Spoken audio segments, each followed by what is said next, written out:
Ó, o segundo bloco agora é um tema livre. Como você começou sobre o tema de racismo, você tem o direito de puxar um tema para que o Guto responda e você tenha a réplica e ele a tréplica. Tá.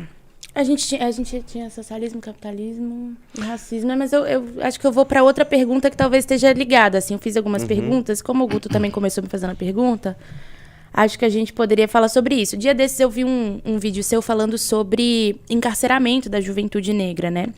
E aí você fala que é um tema parecido, mas é porque tudo nosso é ligado, né?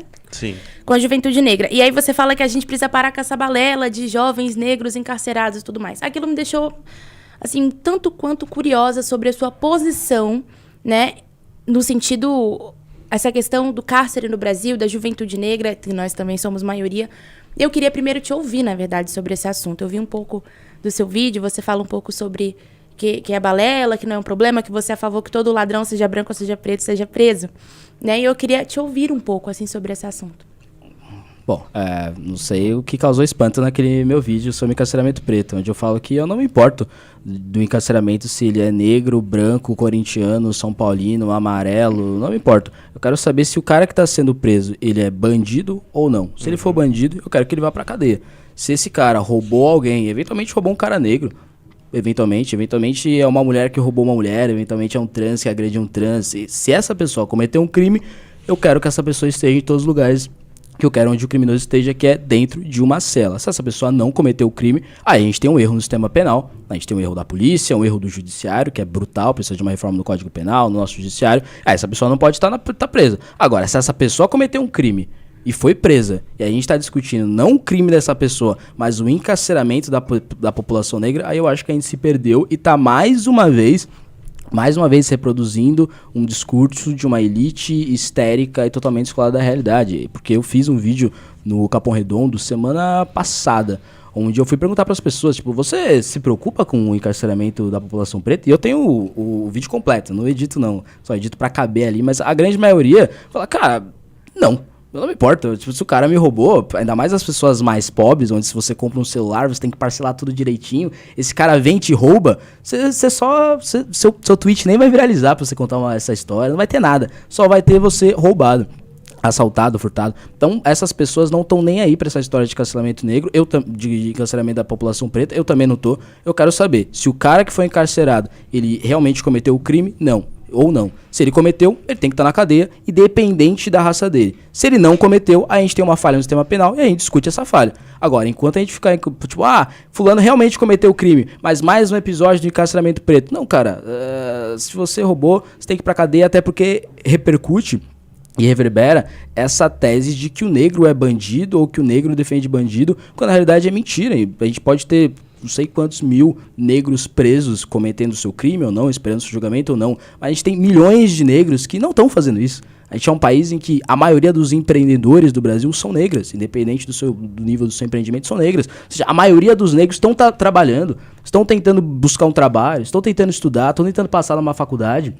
Então a maioria dos negros não são bandidos e ainda tem raiva de bandido. Aí vem uma elite dizer que, pô, coitado dos negros, coitado nada. A gente tá lá trabalhando, estudando, tentando buscar a nossa vida. E se a gente cometer um crime, tem que ir pra cadeia, como os brancos tem também. E se a gente não cometer um crime e for preso, aí é uma questão do sistema penal e judicial.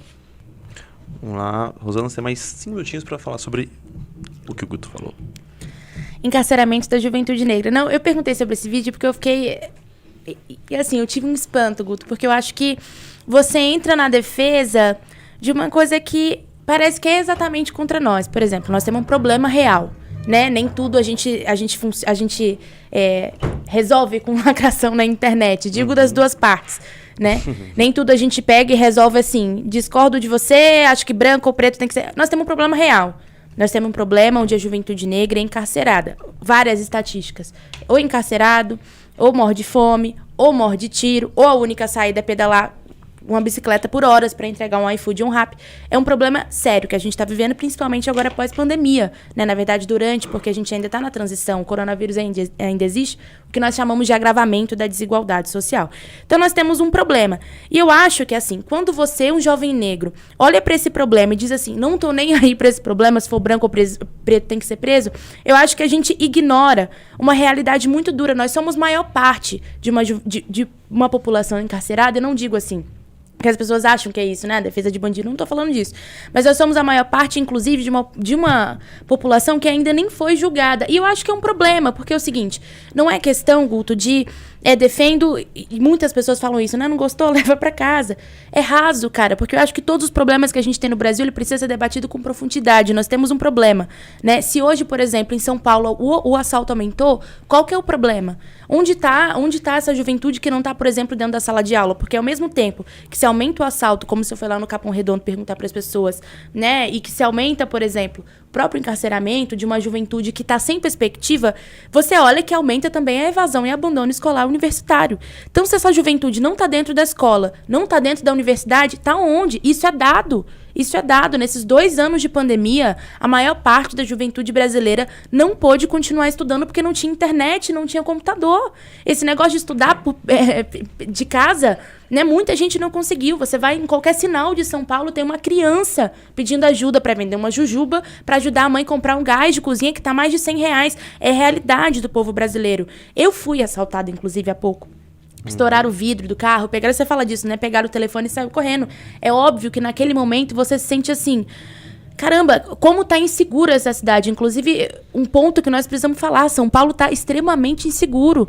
Agora, da onde vem o problema? Como a gente soluciona o problema? Será que é botando todo mundo no mesmo bolo? Ou será que é olhando que uma juventude inteira, uma geração inteira, tá sem perspectiva, tá sobrevivendo, tá tentando sobreviver contra a fome e, assim, às vezes estourar um vidro é o menor de tudo, porque aquela pessoa ela já vai morrer de fome, provavelmente. Então, assim, o que eu tô colocando aqui pra você é o seguinte, eu acho que é um problema muito sério e eu acho que é um problema que ela atinge principalmente a juventude negra. E é óbvio que nós precisamos acabar tanto com os assaltos, tanto com uma cidade insegura, que aí é sobre várias outras coisas.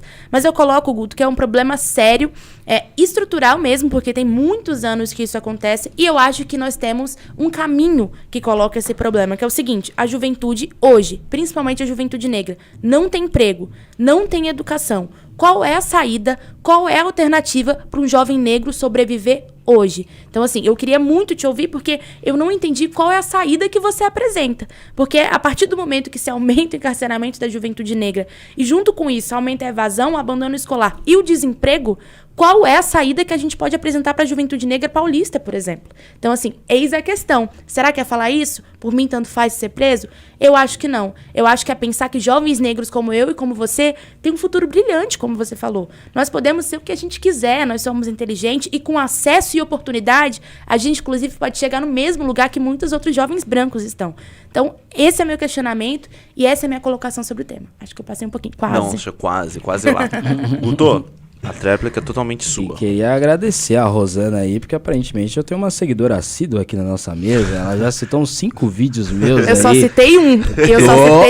Citou o vídeo do encarceramento, o vídeo do assalto, que é verdadeira. Quando eu fiz, a galera é fanfic. É assim, e é mais com mulheres, porque os bandidos são, além de tudo, covardes. Eles vão nas mulheres, quebram o vidro, pegam o celular. É isso aí mesmo. Muito obrigado. Ela estudou. Espero que tenha dado like, comentado o vídeo. Não dei like e ele também estudou a minha trajetória, né? Do movimento estudantil, né? Eu conheço a dela, da coordenadora de campanha. Eu sou viciado em política, eu vejo de tudo. Pelo amor de Deus. Sou seguidora de vocês também, que é isso. Agora, eu me espanta no discurso dela o contra nós. Contra nós o quê? Eu não sou bandido. O encarceramento preto, ele atrapalha o bandido. Bandido. Você também. Se alguém te prender, se você for bandido, aí é contra você. Contra nós vai ser se tem 3 bandidos aqui na mesa. Meu pai não é bandido, eu não sou bandido, minha mãe não é bandido, ninguém aí é bandido. Aí ela fala, pô, mas o desemprego tá aumentando, a evasão escolar tá aumentando, bababá tá aumentando, resta o quê? Resta várias coisas, mas eu queria perguntar pra você, resta roubar? Essa é a resposta, resta roubar. A gente vai ter que ir lá e roubar as pessoas. Restou isso? Eu acho que não é isso que resta pra população negra. Ao menos se acabar restando isso pra mim, eu não vou roubar. Eu acho que os negros também não concordam com você, porque independente do número, se a gente tiver 2 milhões de negros presos, e a gente não tem esse dado, felizmente, a gente ainda tem mais de 60 milhões de negros que estão soltos. Então, os negros também não concordam com essa sua tese aí. E evasão escolar, a culpa é da pandemia, quer colocar a gente no mesmo bolo. Ela falou, quem quer colocar a gente no mesmo bolo é você. Eu quero separar o bolo do negro que é bandido, do negro que foi estudar, que foi trabalhar, que foi vender jujuba no metrô, foi vender jujuba na rua, a situação tá difícil. O cara foi fazer isso. Não foi estourar o vidro de ninguém, não foi fazer... É isso aí. Então eu quero separar as pessoas do bolo e não colocar as pessoas no mesmo bolo. Sobre proposta, eu acho que nessa de segurança pública, eu defendo o armamento civil, como no vídeo você deve ter visto, eu defendo o armamento civil. Eu acho que se o bandido tivesse a dúvida que se você tivesse armada, isso é estatística, eu acho que ele pensaria 2 vezes antes de estourar seu vidro, porque ele poderia tomar um tiro na cara. Isso é uma coisa lógica. Ele sabe que você está desarmada, por isso ele vai até nas mulheres, que sabe que a mulher nem vai nem dar um soco na cara dele, e eventualmente dê, e eu torço que dê na próxima, se ele não tiver armado, claro. Mas eu acho armamento civil. Se não, os city cameras, eu acho que se a gente tiver a dúvida que, tipo, pô, esse cara ele vai chegar lá, vai assaltar uma mulher. Inclusive no vídeo do Capão Redondo, quando eu voltei, eu vi um assalto desse. O cara nem precisou quebrar o vidro, ficou batendo na arma, com a arma no vidro da mulher, ela baixou o carro, ele ficou lá entregando tudo, a gente falou que a polícia não deu. Mas se esse cara tivesse a dúvida, o cara tava lá, sem capacete. Se ele tivesse a dúvida que tireria câmeras na rua, ele poderia pensar outras vezes, mas eu acho que pra esse crime, especificamente, é o armamento civil, e não dizer que esse cara é uma vítima da sociedade, etc, etc. E eu gosto, outro ponto que ela falou é que, não, o cara quebrar um vidro é o menor dos problemas. Pô, que isso? Eu não quero que ninguém quebre. Não pra nós, pra ele. Pra ele? É, com certeza, porque ele não vai ser assaltado, porque ele não vai ser preso, muito provavelmente, que a gente vê o encarceramento das pessoas, mas a gente não vê que o Brasil, ele soluciona menos de 10% dos seus homicídios. Então, tipo, realmente, pra ele é uma maravilha. Por quê? Por conta desse tipo de discurso, que coloca o negro do mesmo bolo, que fala, pô, e que resta pra essa criança? Não resta roubar, não resta pra ela roubar. Ladrão não é bom, não é o menor dos problemas de nada, colocar as pessoas no mesmo bolo. Então é isso, eu acho que cada vez mais esse discurso não é nem que não me desce, não desce pras pessoas, porque as pessoas estão sendo assaltadas no carro, estão lá com o seu vidro estourado lá, a gente passa pela cidade de São Paulo, a gente vê vários vidros quebrados, e não é porque as pessoas estão quebrando seus vidros, porque os bandidos estão quebrando os vidros dessa pessoa. Então o cara que tem o seu carro assaltado, o seu celular parceladinho ali assaltado, que tem a sua mãe assaltada, a sua namorada assaltada, esse cara tá cada vez com raiva de bandido, e cada vez quem tem raiva de bandido nota que esse discurso que a Rosana reproduz mais ajuda o bandido do que ajuda ele na realidade. E ao que me parecia há um certo tempo, o discurso dela queria privilegiar o jovem negro pobre, mas na realidade ela tá defendendo o cara que rouba o jovem negro pobre.